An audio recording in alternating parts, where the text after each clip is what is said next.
Change is constant. Life is full of all kinds of different experiences. Some are treasured memories, others are tragic disappointments. Yet everything we encounter shapes us. While we celebrate the victories and joys, we each carry our own collection of wounds and scars, reminding us of our pain and failure. These wounds lie deep in our hearts, crippling us emotionally and relationally. We're not only victims of such pain, unfortunately, we can also be the source of it. Whether we hurt ourselves or others, when we look inside, we see the same problems in our own lives. In our honest moments, we know something must change. Alone, the problems are insurmountable. But there is hope.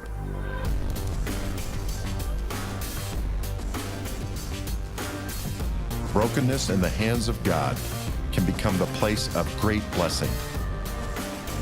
Problems can be resolved. Wounds can heal. Change is possible. No one cares about our transformation more than God, and He is our greatest resource. Our God is a champion of second chances, close to the broken, generous with His Spirit. Jesus spoke to His disciples saying, "In the world you will have trouble, but I leave you my shalom, my peace." This shalom is more than an absence of turmoil, but a gift of wholeness, health, and rest. As a result of this gift, the change that once seemed impossible now becomes our reality. Old wounds heal over. Relationships are restored. Fear turns to faith. In this new life, we move from causing pain to bringing healing. We look to those who are hurting and we offer the same hope we've received. We become a part of God's gift to those around us.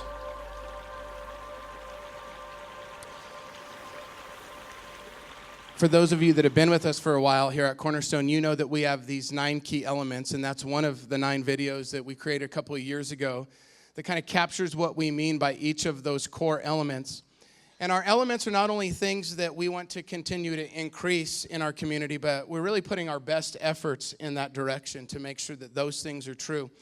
And this morning's message is about transformation, but specifically about the subject of identity and learning to find a new identity in God, and that is a huge part of the transformation process.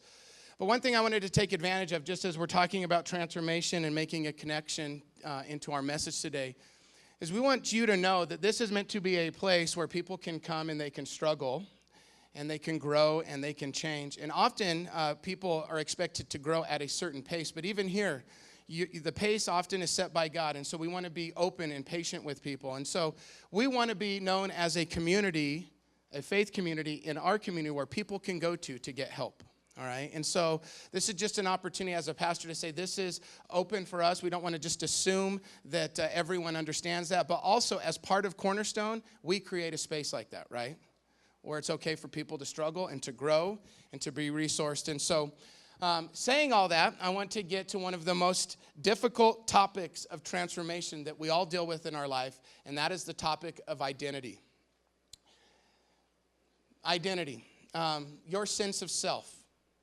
So right now you're even thinking about, like, all right, what is it that I think of myself? When I look in the mirror, who do I see? When I look in the mirror, do I see someone that I'm glad to be? Or do I look in the mirror and I see just someone that doesn't measure up, someone that's not enough, maybe someone that's been defined by their weaknesses and their failures? Our entire life is this project of building and testing the identity that we have. And so it never stops. It starts when we're really, really little. Our first identity comes from our parents, the way they treat us, the home that we live in, your nationality, your race, even the place that you grow up in. So I grew up in a small town, and that's part of my identity. Generations attach to certain identity based on the time that they grew up in. And so we often hear of people who grew up in the 60s, right? That's an identity marker, or millennials today. There's a number of things that goes into identity. Often we hear people talking about the things that they're good at, their strengths. That's part of their identity, who they are. All of those things go into this complex, never-ending wrestling that we have with ourselves. And out of this identity, our sense of self, comes some other things that are really important, like where do I fit into this world? Who do I belong to? When is it okay to be me? Where is it okay to be me? These are all things that as people we struggle with over and over again. And the word I want to use today, which I'm so pleased to get to use, is this is something that we wrestle with all the time. And so, those of you that don't know me, wrestling's been a part of my life since I was 5. And there hasn't been a year since then that I wasn't either competing through high school or college or been a coach. And now I have 4 little wrestlers, and we have a wrestling mat in our basement, and it's a huge part of our life. And wrestling is a special thing to wrestlers because of the struggle. And one of the first things that you teach a wrestler, because they have to enter into this circle. John, put up one of the pictures of the mat there. I want to show you, this is the surface someone wrestles on, okay? That's the circle. But one of the first things you teach a wrestler is what it takes to enter into that circle, because to go out there and face one other person that physically wants to beat you is kind of a scary thing, especially for little boys or little girls that are wrestling. And so what you teach them from the very beginning is just the fact that you're entering the circle and you're entering into the struggle and that you're actually going to wrestle with someone else. That is the victory. That's the win. And what happens along the way, coaches like me get confused and we start thinking that it's about winning when it's really not. But what's neat is as you go deeper and deeper into the sport, you hear these guys that are the very best, and guess what they celebrate all the time? Not the winning, not the losing, but the struggle. Because they connect the sport and that experience of struggling with something in their life. And so we can connect that today to the subject of identity. And I want to show you, because this is a big part, wrestling and identity, of a story that we're going to look at. We all wrestle with who we are. Oscar Wilde said it this way. He says, most people are other people. Their thoughts are someone else's opinions. Their lives are mimicry. Their passions a quotation. Isn't that true? Constantly trying to fit in. So what I'm going to do today is I'm going to go into our series called Ancient Words, where we're choosing 2 ancient Hebrew words, or 1 ancient Hebrew word at a time, but today it's going to be 2. And we're pulling out themes from these ancient words that help us understand the theme of the Bible. And I want to give us 2 words today that are forever joined together because they're 2 names given to the same person. And rather than showing you all the many different places these words occur, because they're names, we're just going to look at the story of this person, okay? And out of that, we're going to see a story of wrestling with self. But we're also going to see, if you listen for it and see it, and I do a good job presenting it, we're going to hear where the resolution comes from this endless wrestling with who am I going to be, who am I? And so some of you might already know what I'm talking about. The 2 words that I want to share with you today, the 2 names. The first is Yaakov, which is Jacob. And the second is the name Israel, or we know it as Israel. 2 names given to the same person in an extraordinary event that involved my favorite sport. So this is the Carlucci family's favorite passage, and I've been waiting 15 years to preach it. Can you believe this is the first time I've ever got to preach this passage? So it's really not every week that I share this message, but I get to today. All right, so Genesis chapter 32, starting in verse 24. So Jacob was left alone, and a man wrestled with him till daybreak. When the man saw that he could no longer overpower him, he touched the socket of Jacob's hip so that his hip was wrenched as he wrestled with the man. Then the man said, let me go, for it is daybreak. But Jacob replied, I will not let you go unless you bless me. The man asked him, what is your name? Jacob, he said. Verse 28, then the man said to him, your name will no longer be Jacob, but Israel, because you have struggled with God and with humans and have overcome. So right away, just as we read this passage, we see that there's something significant about names here, and this is true. In ancient times, names weren't just a way that parents expressed themselves, which that is often the way people name their kids in Boulder County. If you ever want to know where certain names come from, the parents are expressing themselves through their children's names, or just things that we think are cool. But back then, names were given to children to point them in a certain direction, to give them a sense of self. And so from the very beginning, you would give your child a name, trying to help form in them a certain identity that also included purpose in their life, because out of our identity comes purpose. And so here we have a man named Jacob. Jacob is the grandson of Abraham. He's the younger twin brother of a man named Esau that we're going to see here in a moment. And his name means one who grabs the heel, or heel holder. More like philosophical definitions of his name means the one who supplants others, or a layer of snares. So talk about a name that is not very popular to have, right? He probably grew up his whole life thinking, oh, I'm so glad I got the name that I got. It was a constant reminder to him, because this grabbing the heel is a mentioned passage we'll look at in a moment, where he's grabbing his brother's heel as they're coming out of the womb. And so it's a reminder that Jacob, you are always number two. And no one likes being number two, especially when there's only two involved, right? It means you're in last. And so from the beginning, Jacob's growing up like, I'm in last place. And he doesn't probably love his name. And this title would form his identity, and it would almost be prophetic. This is the kind of man that he would be for a good part of his life, one who supplants others, who lays snares. And then his name is changed, though, in this wrestling match to Israel.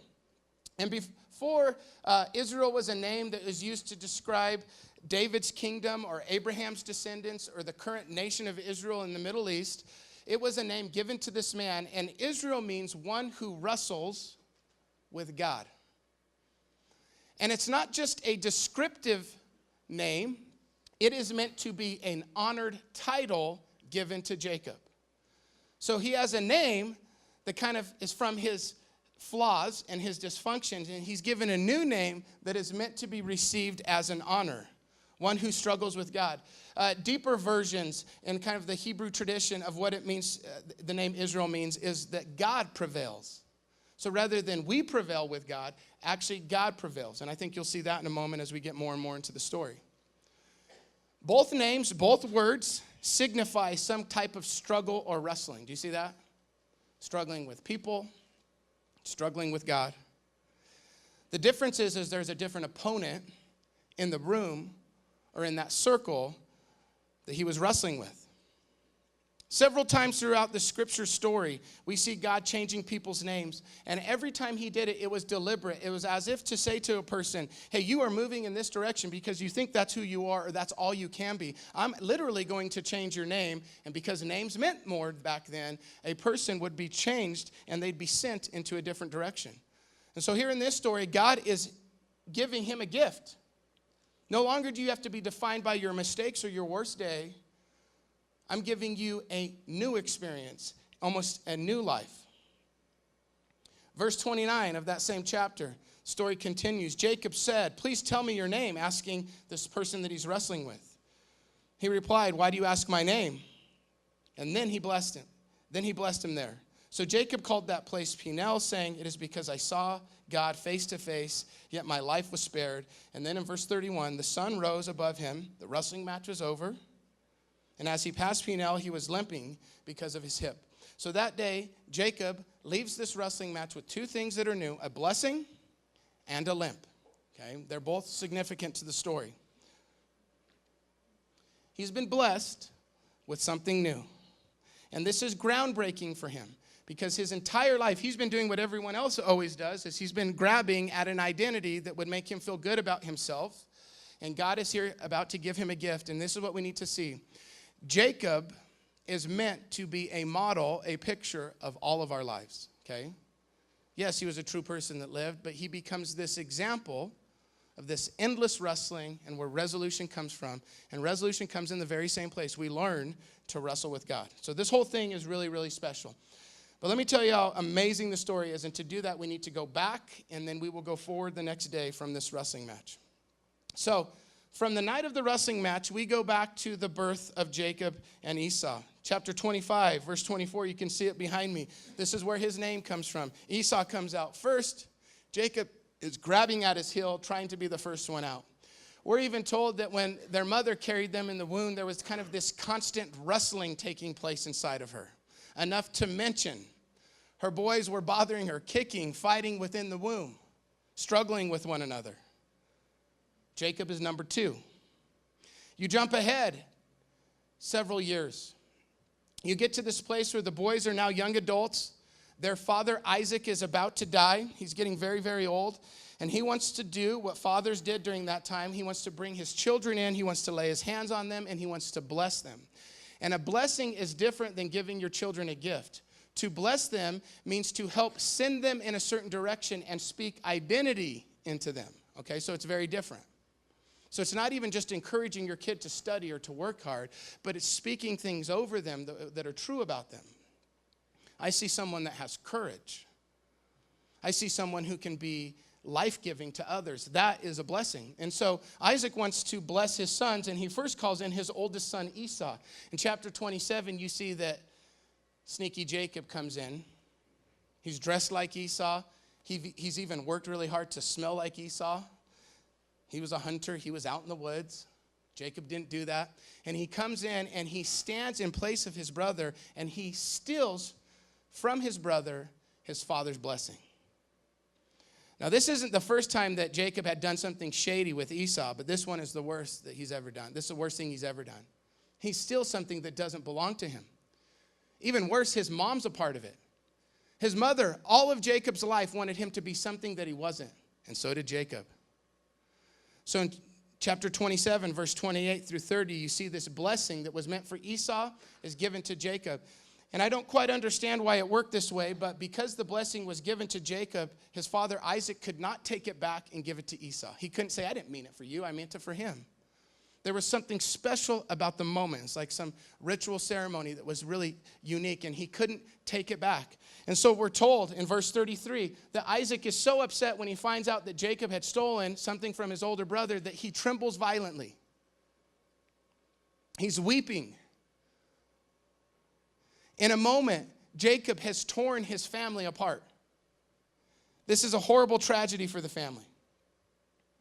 He runs off before Esau comes in. Esau finds out what has happened. Look what it says. That he holds a grudge against Jacob for stealing the blessing, and he desires to kill him. All really a normal response, right? He took the thing that was most dear to him, his father's blessing. And for the next 22 years, these two brothers would live estranged, apart. Jacob trying to avoid Esau, Esau hunting Jacob down. Can you imagine the pain of the parents knowing the hate between their sons? What a tragedy. So if you go back to the night that we started where the wrestling match takes place, beginning to understand how this was so significant.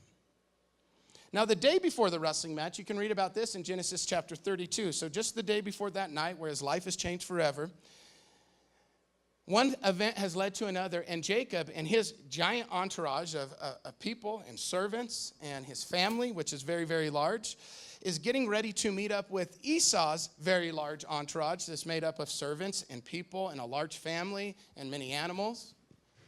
We're told that Esau has some 400 men with him. And so what do you think Jacob's natural response would be, knowing that he's about to see his brother for the first time in 22 years? Okay, so just put yourself in his position. You'd be afraid, wouldn't you? Chapter 32, verse 7, it says, in great fear and distress, Jacob divided up all he had, and he began to put together this plan to try to win his brother's, not just his affection, but almost, and not even his forgiveness, but just peace. And so he divides up all that he has, and he sends one group on one side of the river and the other group on the other side, and he hopes that if Esau decides to attack, that only half of his possessions will be ruined. And he's also so afraid, but also such a coward, that he sends his family, his wife, and his children and his servants ahead of him to be a buffer. I mean, he's afraid. He's a coward. He's not ready to show up. Part of this plan includes giving gifts to Esau, peace offerings. He's telling his family and his servants, when you get to him, I want you to bow down. It's like this elaborate 7 times repeated, bowing down and saying to Esau, "You are the Lord, and we are your servant," as to say to him, Jacob is here to serve you along with all of us. That's the plan. That night, he camps on the other side of the river from Esau. He knows that the meeting tomorrow is imminent, and that night he wrestles with God. The man who had wrestled with people his whole life now wrestles with God. That's also the night that he's blessed. That's also the night that he wins a great victory because he just shows up and he struggles with God. That's also the night that Jacob stops being Jacob and becomes Israel. And it makes all the difference. And I want to show you two little details that show us this. This is just the beginning of his new life, okay? So the next day, chapter 33, verse 1, he wakes up. Jacob looked up, and there was Esau coming with his 400 men. I mean, the 400 men, what does that represent? It's probably an army, right? Things are not going to go well. But something has changed in Jacob. There's two little tweaks to his character that have already happened because of this identity change that's taken place the night before. Verse 3, he himself went on ahead of everyone and bowed down. So rather than sending other people to shield him, to pay the consequences for his own mistakes, he's an upright guy now. And he steps forward. And he says, I will take whatever consequences need to come my way because he has this newfound confidence and courage. I was reading one of the commentators, and they were kind of, a Jewish commentator was kind of astonished by this new courage that he has. And some of the commentators say, well, wouldn't you be a little more brave? If you've wrestled with God, any other adversary seems not so big, right? So maybe that's where it came from. Maybe it's just this desire to be a better man. So he steps forward and he goes ahead. Verse 4, he's surprised though. I don't know if it's in this moment that Esau has forgiveness and love in his heart or if it happened before, but we see that Esau ran to meet Jacob and embraced him. He threw his arms around his neck and he kissed him. And it's a beautiful, beautiful story. Jacob presents these gifts that he's prepared. But there's a little difference now. The chapter before, he's talking about gifts. If you go to verse 9, 10, and 11, you can put that up there, John. I want to show you how something special is about to happen. So up at the top, you see verse 10. He goes to Esau and he says, I want to give you these gifts. I have gifts for you. And Esau says, I have enough. And Jacob says, no, if I found favor in your eyes, accept the gift from me, a gift, a peace offering. For to see your face is like seeing the face of God now that you have received me favorably. Now, in our Bible, most of the time the next verse translates, but please accept this present, or the word gift gets used again, but it's actually not the Hebrew word for gift. So the translation is wrong that shows up in our English. The second time in verse 11 that he's asking him to take this, it's actually the word blessing, which is very different than a gift. The plan initially was to give him a gift. Verse 10, he says, take the gift. But now he's being more emphatic. He says, I don't want you just to take the gift. I want you to take my blessing. Here's what's happening. Something occurred the night before, and Jacob was ready to stop being Esau, and he was ready to give Esau back the very thing that he had stolen from him. I mean, it's amazing.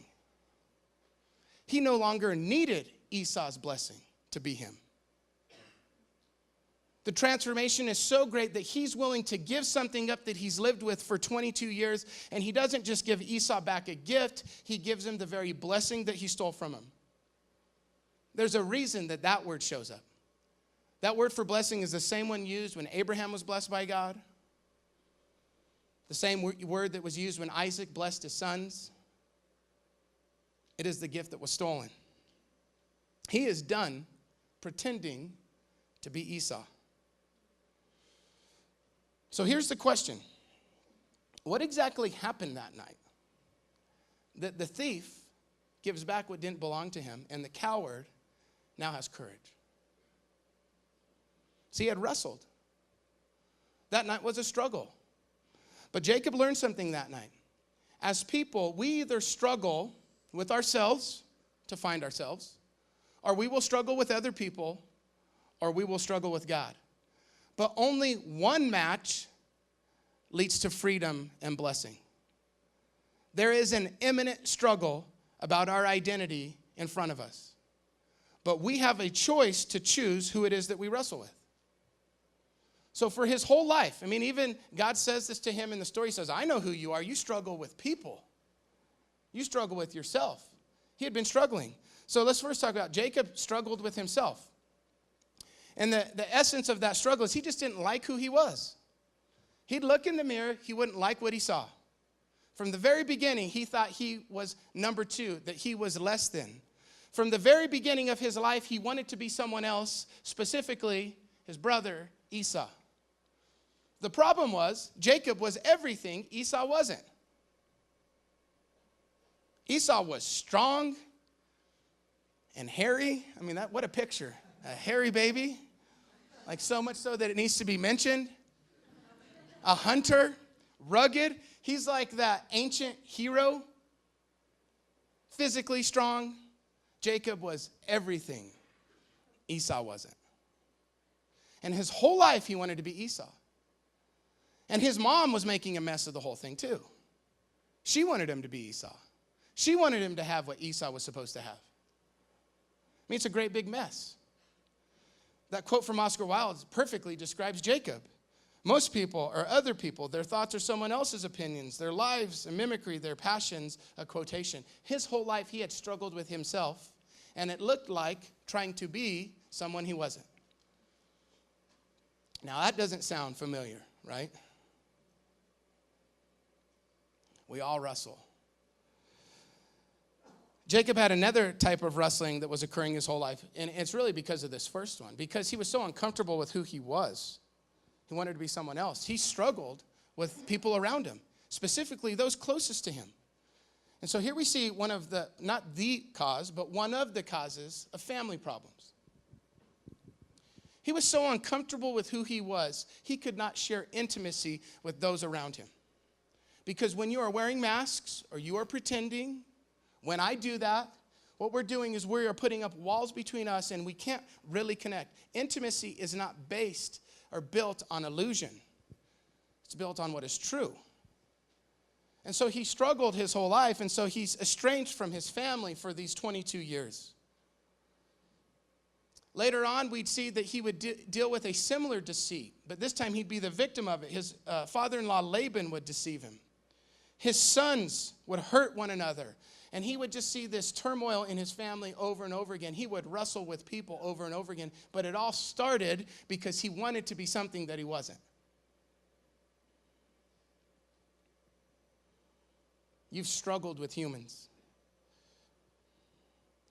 Now, we've learned something here about what was happening, because God is saying, hey, you've wrestled with people. You now have another choice. You can wrestle with me. There's no escaping the struggle, but you can choose your opponent. And so that night, the man who had always struggled with himself to be someone that he wasn't, the man that had always struggled with other people, gets a new opponent, and he struggles with God. That night, rather than looking in the mirror to define himself or looking at the faces of other people to define himself, he looks in someone else's face. He looks in God's face. That's why that mention is so important. He looked into the face of God, yet survived. He looks at the face of God. His attention is off himself, but guess what happens? He finds himself. And, this is consistent with just wisdom that we've learned through the ages. You go back to all the way back to ancient Greek history. One of the things that they would tell us that stood up to be true is that you can't build your identity just on yourself. You can't just think about you and build your identity. Our identities always have to be built in relation to something else, something bigger than us, someone bigger than us. And so here's his chance. This is true. This is exactly what's happening. That is good theology. He has to stop looking in the mirror. He has to stop looking at the faces of other people. He looks into the face of God, and it is a struggle to accept who he's supposed to be. But this is a much better alternative, because this is where blessing comes. You now have to struggle with the face, the identity, the person that God is asking you to be. One struggle is replaced with another, but only one struggle leads to blessing. Now you struggle with the vision of yourself that God sees. You struggle with what God says about you. And here's what's really safe and attractive about wrestling with God in this way. So even though it's wrestling, even though you might get nicked along the way, he left with a limp, remember? But when you wrestle with God, you're wrestling with someone who wants to give you an identity that won't replace necessarily all those other things, because those are all part of your life, but he will give you an identity that is much bigger than all of those things. And it comes down on top of you, and this is what you wear, this is who you are, and it pulls all of those other things together. And this identity that God gives us is durable. It is meant to be durable. It's meant to be true moment to moment. It's not changed by circumstance. It's not even changed by our own mistakes. And wouldn't that be attractive for the man who's been defined his whole life by his mistakes? So he now has this permanent, more durable identity. But here's what's most attractive about the whole thing. This identity comes from a place of being seen and loved and cared for. All the other identities that Jacob was grabbing for, the ones that we grab for, guess what they do? They leave us feeling hurt, insecure, not enough, right? It's the very nature of those things. But when we go to God and we hear him say to us who he sees us as, we leave with a wrestling, but the wrestling is under this environment of we are loved and cared for, and he seems to believe in me more than I believe in myself. And so I will struggle to follow him this way. I mean, the story is really amazing.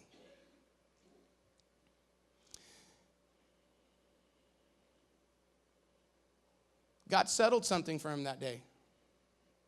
And it was really Jacob's choice. I mean, God kind of interrupts his night and wrestles with him. That's not an invitation, but he had a choice. Will I let the man that God sees be who I am? Or will I continue to be the man that I'm not, or the man that others want me to be?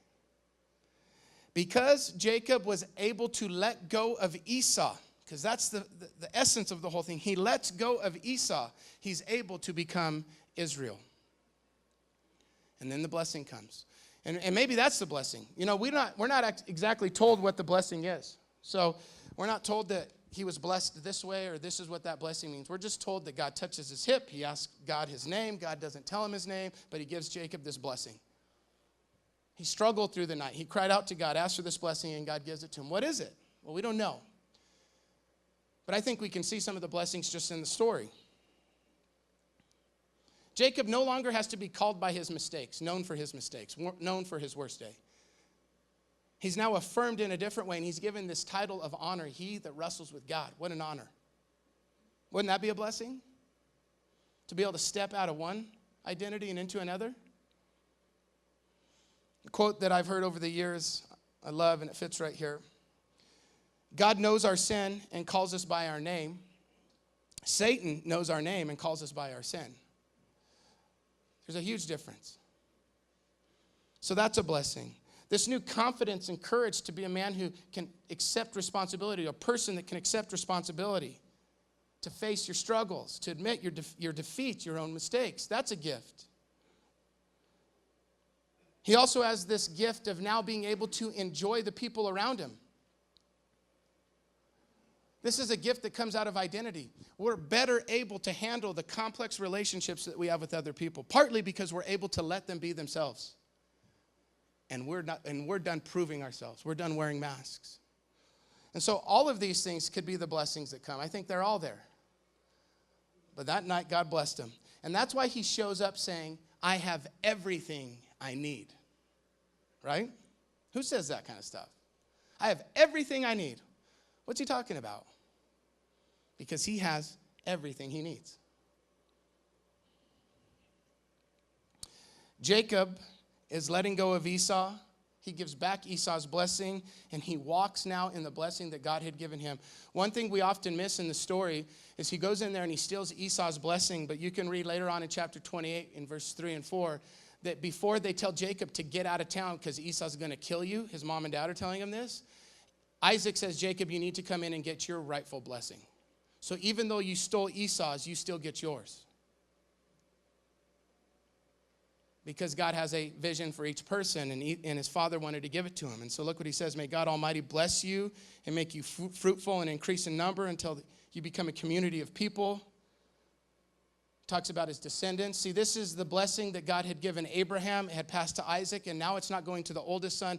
It's meant to go to Jacob. This was always meant to be his blessing. Not one of power and wealth, but one of family and legacy. This was his blessing. And because he let go of one, he's able to take on the other. Jacob is a picture of every one of us. And I hear from people about these moments where God changes us, which is true. You might have moments like this where he changes you completely. But this wrestling with God is not just a one-time thing. This is just something we live with. Don't we wrestle with him all the time? To struggle with him? But this is part of what it means to be with God. So let me give you a couple examples of how this plays out today. So a big part of the story of the Hebrew Bible is that God was building for himself a people that would represent him into the world. And that people would eventually be called Israel, right? It's Abraham's descendants. But the name they're known by is this name that was given to this man Jacob as he wrestled with God. His name is given Israel, and that is the name, those that wrestle with God is the name given to this people. So the descendants of Abraham, David's kingdom, and even the nation of Israel today. I love reading the rabbis that are constantly reminding those that are Jewish what it means to be Jewish.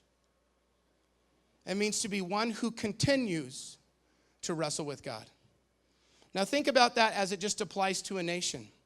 This is one of the oldest nations in history. Oldest peoples in history.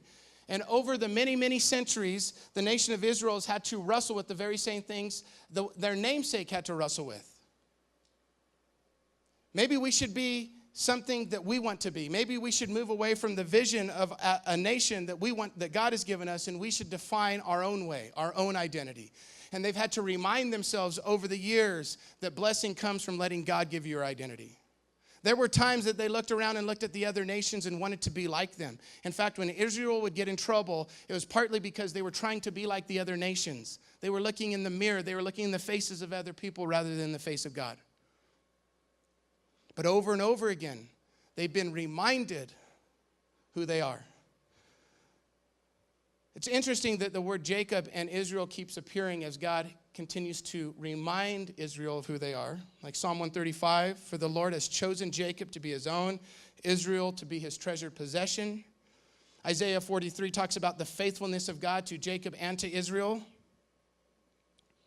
For I am the Holy One of Israel, your Savior. To be Jewish is always meant to wrestle with God, and that is not a description, although it's true. Because Jewish people will be the first to tell you that, we walk with a blessing and we also walk with a limp. It's tough. But it's not just a description of life as this people. It is a title of honor to be one that walks with God. Now let me connect that to those in the room that aren't Jewish. Because God extends covenant to those that are with Jesus, right? You've given your life to Jesus. He means something to you. You're relying on him. You're following him. You're loving him. It's not just some empty, shallow belief, but it's something deep. You are trying to follow him. You are in relationship with God. You walk with him. How would you describe that journey? Is it always easy? Do you always understand him? Or is it a struggle? Isn't the journey a struggle? Don't you see the struggle over and over again, the story of the disciples? They struggled, they struggled, they struggled. But at the end of the day, they stayed in it. Now, here's the thing we need to remember. This is why struggle is important. Just as it was with Jacob, just as it is with the nation of Israel, it is true of those that are walking with Jesus. You are not just in a relationship with God. We are in a covenant with God. And this is a theme that I felt like the Lord wanted me to share with our church for a number of months now, and I want to talk about it again. Covenants are higher than just normal relationships. Partly because God dwells in them. God enters into a covenant and he makes it stronger. So it's not just about two people in a relationship. God is involved. That's why marriage is important. It's a covenant. But covenants are built on a number of things. Covenants are built on promises. So when we enter into a relationship with God, partly we do that because he promises us certain things. And we promise to him. And it's built on purpose. There's a meaning to it. There's a direction to the covenant. It's not just about our personal happiness, although it is. It's about something bigger. And covenants always end in oneness, in connection, in friendship. That's the result of covenant. It's beautiful. But there's one secret ingredient that we like to skip over. That's a part of every covenant. And it's struggle. The secret ingredient to covenant, the thing that we must get through to experience joy and oneness and freedom and identity, all of those things that come from God, is getting through the struggle. And not just getting through the struggle like it ends, but staying in the struggle and knowing that this is a means by which God built something much better than just a relationship. Jesus used struggle language all the time. Matthew chapter 10, Matthew chapter 16. Whoever finds their life will lose it, but whoever loses their life for my sake will find it. Whoever wants to save their life will lose it. Whoever loses their life for my sake will find it. Over and over again, he says this kind of thing. Take up your cross, follow me. Deny yourself. Humble yourself. This is all struggle language. One thing we have to get past as modern, I think it's just actually modern Americans, is we live in a culture that is built on and worships comfort. So what's the opposite of comfort a lot of times? It's suffering, but it also can be struggle, right? This is hard. And so we quit things that are hard, even if they're good. Or think about relationships. Once the relationship reaches some place of struggle, the capacity gets so great, what do people usually do? The struggle to them means that something is bad with that person, something is bad with me, something is bad with the relationship, therefore it needs to end. This is often the narrative of divorce. Not always, but often. The struggle is just too great. And it doesn't mean that there's actually not things to deal with, ways to grow. But nowadays, we just are so averse to struggle. Now think about that with God. When we begin to struggle with him, and we certainly will, we can say, oh, something's really bad with me. Something's bad with him. This relationship was bad, and people leave. And the sad thing is that is the place where we are the closest in the struggle to getting the blessing. It's backwards. But this message is everywhere in the scriptures. And so as it pertains to identity, we can learn from Jacob and say, all right, we have a choice. We will either struggle with what everyone else says about us, what we're not, what I wish I was, or I will struggle with the person that God says that I am. And let me tell you how he starts, that you are a beloved son and daughter. There's always place at his table. There's nothing you can do to move away from his love or earn it. That's the starting place. He says that you are a holy nation, a royal priesthood.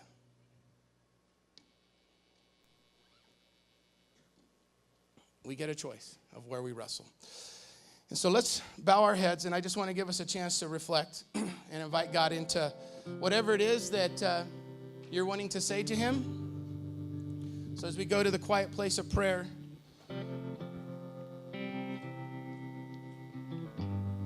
be as honest as you can with yourself. Where are you wrestling right now? In what circle are you wrestling? What opponent are you wrestling?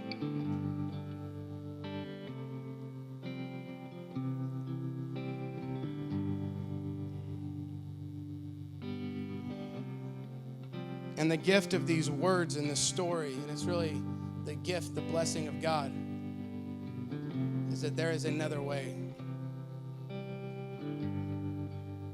He says, wrestle with me. Struggle with me. Father, I pray that you would replace this narrative in our head that goes like this, that when it's hard, it's wrong. Or if we struggle, we need to leave it. I pray that that is a lie. Pray we would understand covenant more and more. That the blessing comes through the struggle. And so I bless all those a part of Cornerstone Church with a greater sense of who they are. May they see your face. May they hear your voice. That's why Jacob was alone that night, because all the other voices and faces needed to leave. I pray that we would only hear your voice and your face, and you would bless us. And I pray, God, that we would see the merit of that identity, that it is more durable and that it is based in love. And then, Father, I pray that we could, even the next day, today, walk away different, confident, generous, able to love others in a better way. I pray that it would show up in practical ways. So bless us with that. We love you. Thank you how these stories are so true because they reveal things that are true about us. Thank you that we can connect to that today. Pray this in Jesus' name. Amen. All right, let's stand together.